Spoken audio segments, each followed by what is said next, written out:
On the bill. I had a number of questions. I want to thank my colleagues for the exchange. It has been informative. I had a number of questions. I will not have time to do that,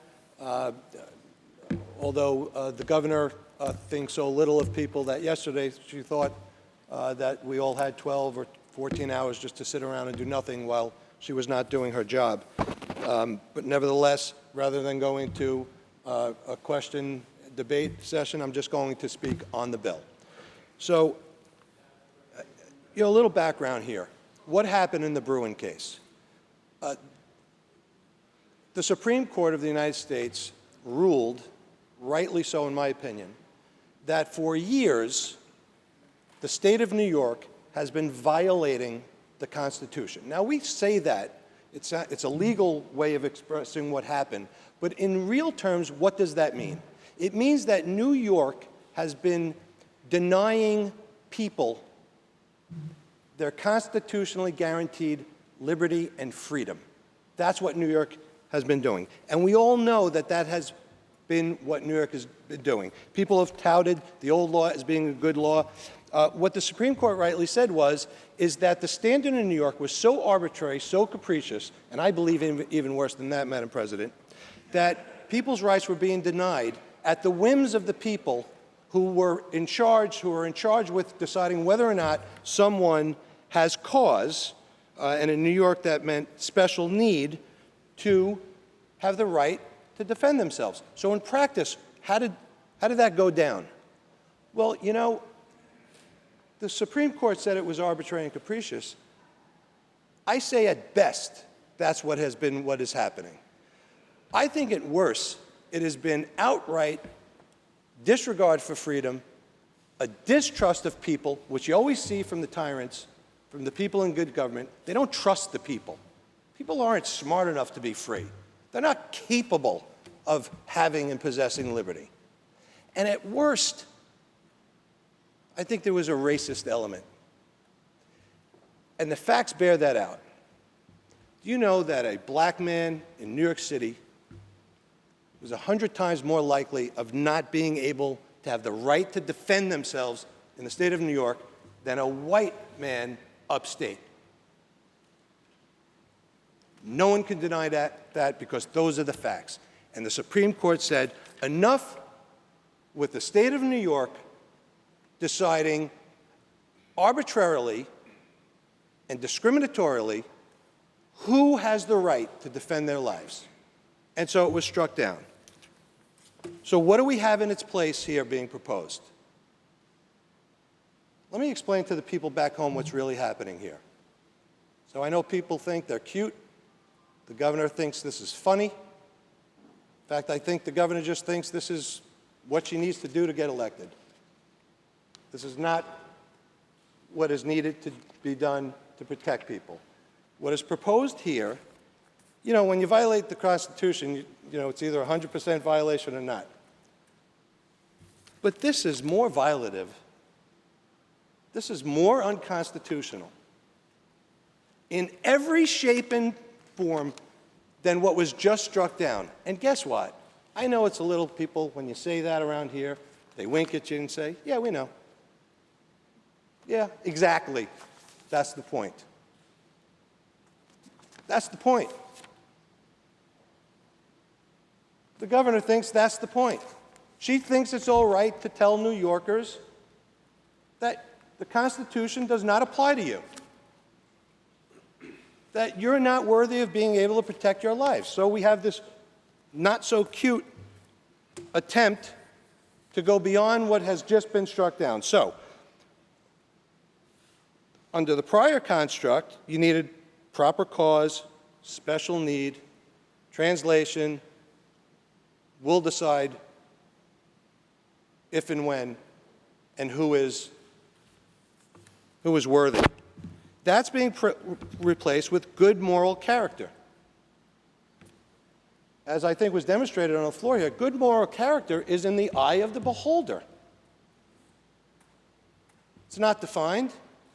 I think honest people can come to some sort of agreement with respect to what it should mean, but it is in the eye of the beholder. Translation arbitrary, capricious. The same people who have been acting in a racist way, in a discriminatory way, in an oppressive and a tyrannical way, will have the same out.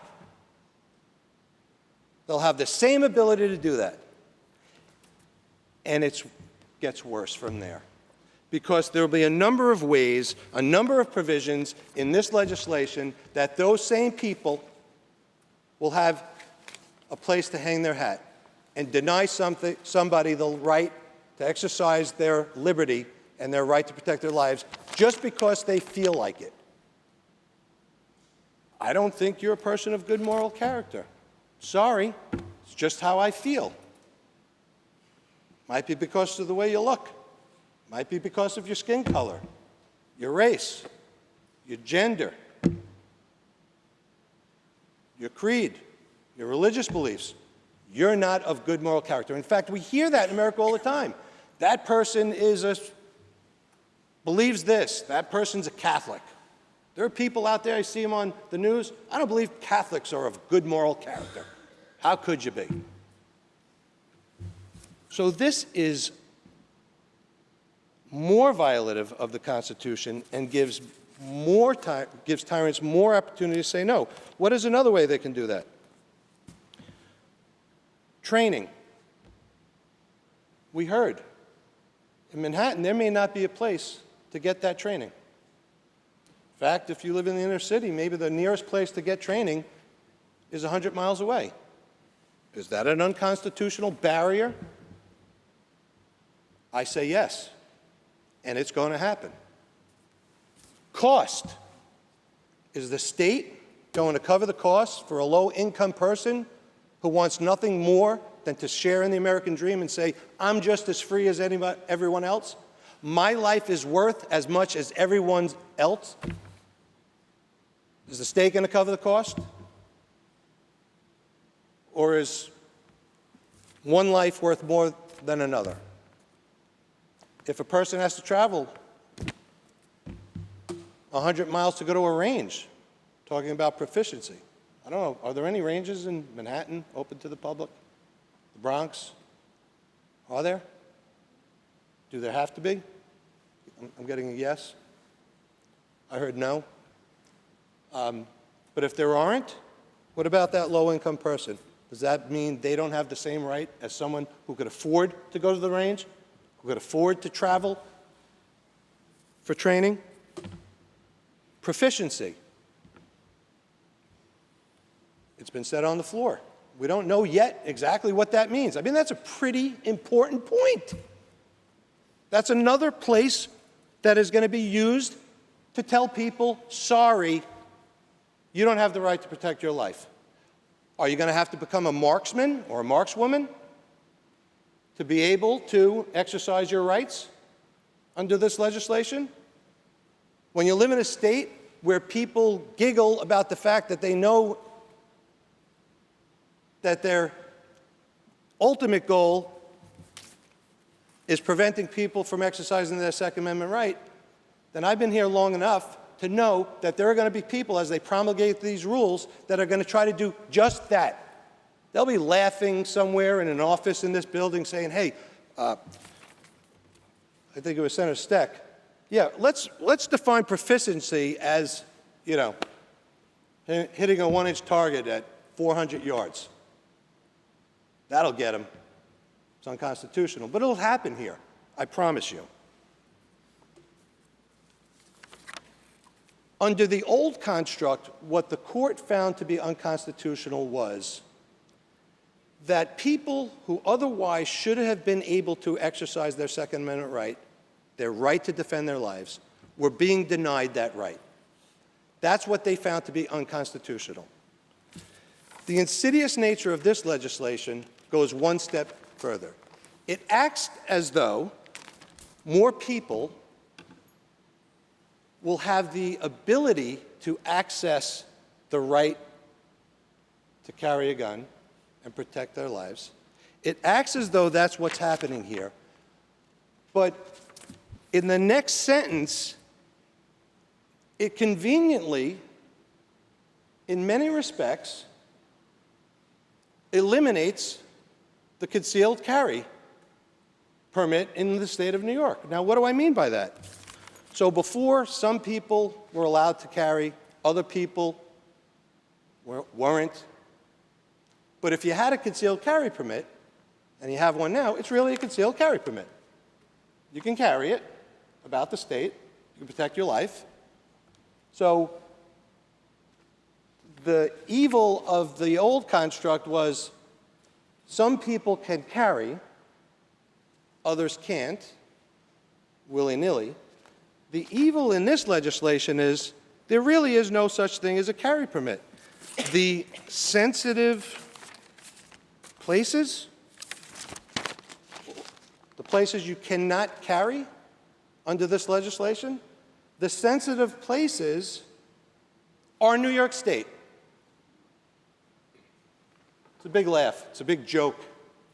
Talked to some people this morning. They say, yeah, exactly. It's exactly what we believe should happen.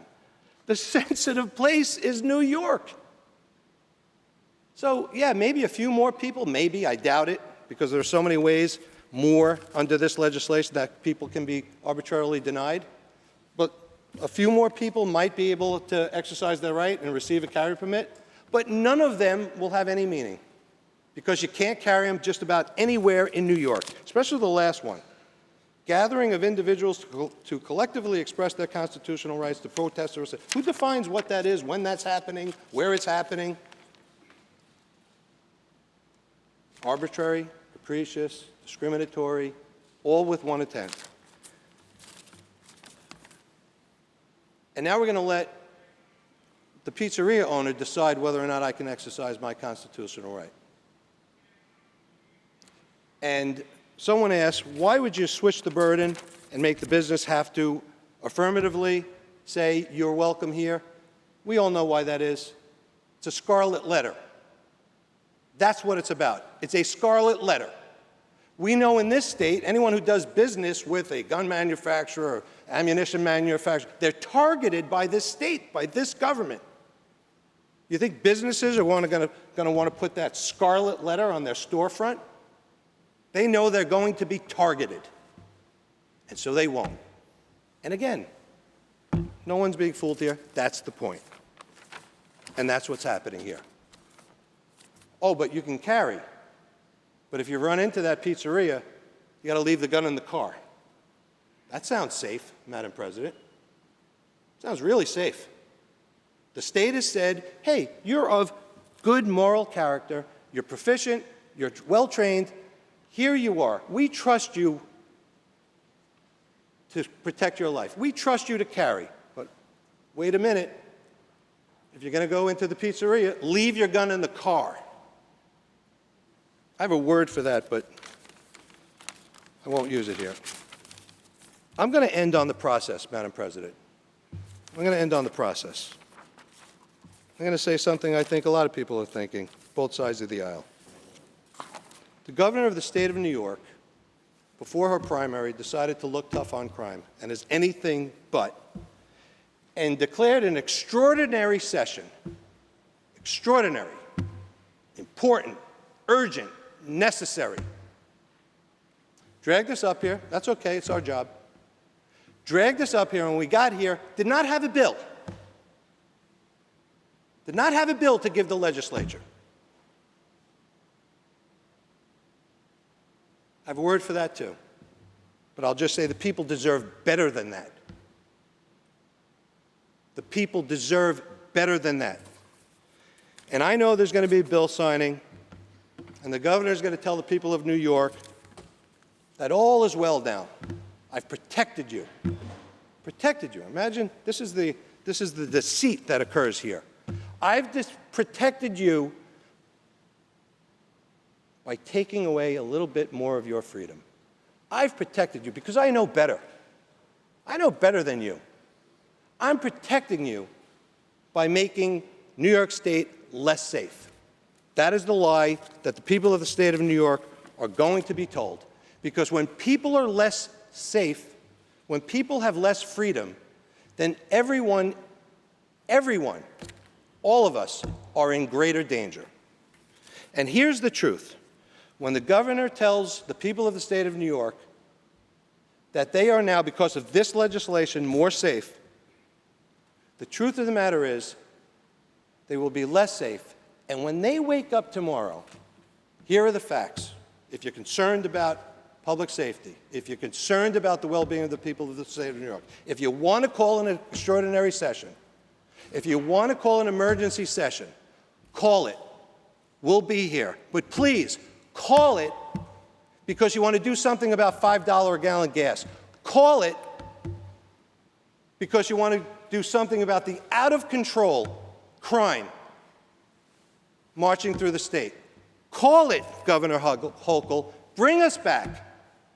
Bring us back because you want to do something about the fact that New Yorkers are dropping dead every day from fentanyl overdoses that are being put into the stream of commerce by the Communist Chinese Party, coming through our open border in the southern border of Mexico, and then being welcomed, virtually welcomed, here in New York. Because if you didn't want the fentanyl to be here, you're doing a really piss-poor job of doing something about it, because New Yorkers are dying every day. So go ahead, Governor Hochul. Show that you really care about New Yorkers. Show that you really want to do something about the things that are really affecting New Yorkers. Call an emergency session. Deal with the crime, the inflation, the $5 gas. The fact that people, normal people right now, are trying to figure out how they're going to buy food for their 4th of July barbecue on Monday, because it's either too expensive or not on the shelves. You care about the people? Call us back. Do something about that. This is a disgrace. See you in the courts. You all know this is unconstitutional. You all know this is just a ruse. This is just another attempt to say to the people of the state of New York, we don't trust you. Governor Hochul doesn't trust the people. They're not worthy to protect themselves. And that they're not worthy of affording themselves of the rights that they are supposed to be guaranteed under the Constitution of the United States. Madam President, when it comes time to vote, I'll be voting in the negative.